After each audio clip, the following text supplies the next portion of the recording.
So here you go, mate. I just thought I'd do a quick vid just to show that the cabs monitor sides do go together. I worked out how to do it eventually. It took longer than it should have.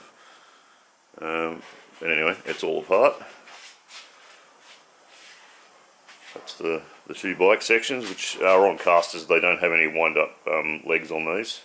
Once they attach to the cab, and the cab's wound up a bit on each corner, and they've only got 4. They just, yeah, once they bolt onto the cab, they're stable, and the panels, the floor panels, go in between and wings on the outside, and it holds it stable. So it's quite a good setup, really. How they all go together. I've got all the bolts and stuff in bags and marked where they come from. So I'll just probably end up sticking that in the bottom coin door. There's a coin box. So I'll just stick it all in that and probably zip tie that. And I think I've got a lock that will fit that top one. That's just stop it flapping open. So yeah, anyway, really it'll go back together quite easily. You know, the bike's just basically front, you know, the front edge of it just backs up and goes over those two outside lips, and then it just bolts in from the outside. It's got 6 bolts showing, but this one only had 4, so I don't know whether it's got a couple of stripped ones in the threads. I don't know. But that's how it came to me. It only had 4 bolts for both bikes, 2 on either side. So anyway, they go on really easy. 2 connectors, as you can see, and yeah, they only go one way, so there's no drama about that. The topper, the marquee, actually slides on from the front and goes over that tongue, and then it just butts up to this back bit, and it bolts through that hole there, and then it's got a bolt hole there and a bolt hole there. Which holds it down, and that's pretty much it. It's also got, I don't know whether you can see that, but down in that hole, it's got a little plastic connector, and on one side of the marquee, it's got a plastic connector there, so it just plugs in, and then it's hidden inside that bracket, so it can't get mangled or anything. Now, the thing about the cab, about how you get it apart. So this actually moves around quite nicely on the casters, I might add.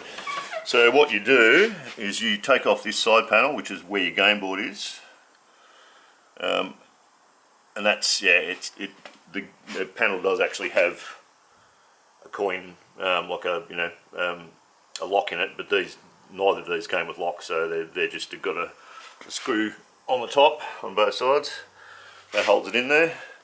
So basically what you're doing, excuse the grunts while I get down on my knees, there's a bracket right there, just under, and then it bolts. Probably can't see it because it's probably going to be up in the dark, but it's got a bolt either side up in here. So when the cab side is moved in, it just bolts. It's got a bolt hole right at the end of the underneath, and it bolts in and secures it in place. Now when you slide it back out, you just undo those 2 bolts that are under here.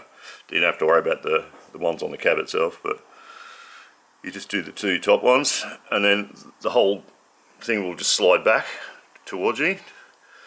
So it's in its drive position, and then when you do that, if you look, again, you probably won't be able to see it, but there's 3 connectors up here, up underneath. When you pull that monitor back, it opens up a hole, which is kind of, it's back into inside up under here more, and it just opens up a hole where it's got the other side of the connectors, which are captured. So you can only just, you can't push them out. You connect the 3 connectors back up. They all same thing. They only go one way. They've got a little tab, like a little lock tab that holds them on, so you'll know which side they go. And then it's connected, and then when it's in its full outward position, it's those 2 bolt holes up here marry up with another 2 bolt holes that are like further inwards to the underneath. So it just bolts again, and that's pretty much it. So it's like I said, it's quite a neat little system. I didn't even realise, because when I bought it, it had the marquee on top, so it was in its outwards position. That's how they transported it. Never had to worry about it, but yeah, after having a bit of a suss on the manual, and dicking around, I finally worked out that that's what was the go. Is you undo those connectors, those 3 connectors, and then once you do that, then it frees it up to slide right in. It's just got like a wooden track under there, but it just slides in. They join up together, and I believe when these things were shipped, it had like a bracket over that. Now I thought it might have been these. I thought they might have been like you had to move them off and then put them to the middle, but they don't marry up or meet, or you can't join them together to hold it in the centre. So I think the original, whatever the shipping bracket was, it's gone, long gone. So it doesn't matter because it's the cab's not going to come apart. It's bolted either end, and it's on a track anyway, so it can't lift up and flog off. So it's all pretty good. So yeah, I think that's about all you need to know really, because that's, like I said, the rest of it's pretty bog standard how it goes together. It's quite like I said, quite a neat little system. So anyway, so it's basically ready to go. Now I thought I had a full set of decals for each of these. I've definitely got enough of the Michelin stickers. I've got plenty of black patches. I've got enough numbers to do either side, and probably a spare one there. I don't have any spare Sega ones, but they'll be easy to get hold of. And I only have a couple of these colour patches. I think there's might be one. There's one of these ones, either the left or the right hand side, and I've got 2 of these, but the side that's actually got a bit of damage, which is on this other side here, has got some marks on the decal. So it was probably, when I had a bunch of these printed out, it was probably a reject. But I have got this side. I've got a spare one of those. You can get these decals anyway. They're around. I know there's a place in the UK that sells them. But yeah, you can't get the original decals anymore because they're long gone. What else? Oh, there's another spare switch, which is I bought a couple when I needed to replace one. When I bought it, it was damaged. And also got some spare hand grips, which are quite similar to the originals.